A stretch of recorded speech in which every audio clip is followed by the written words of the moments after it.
Hey guys, so today you have an assignment in Education Galaxy.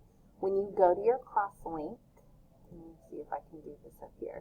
Okay, when you go to your class link, you will see a little button right here, a little app that looks like this with a little alien on it, and most of you have done this before, but I'm just showing you.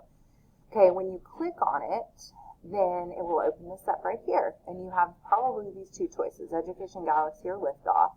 You're going to click on the Education Galaxy side, and you should see where it says My Assignments. Now, I couldn't assign myself this, so it's not going to show it, but you're going to click on My Assignments, click on Math, or not Math, click on Reading, because this is a reading assignment.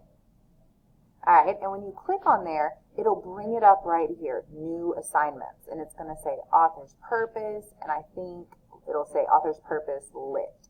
Author's Purpose Lit. All right, and you'll click on that. I think there's probably about 10 questions. I can't remember exactly how many I added. I try to usually do 10, but make sure you go through every single one before you turn it in. All right, so 10 questions, and that's your reading assignment today. And you're going to have some of those on Monday, Tuesday, and Wednesday just to kind of wrap up our unit on structure and purpose and text features. Sorry. All right, so that's a little bit to help you on your Education Galaxy side. But you have to go to that app and complete them there. All right, I'm going to be checking and grading you.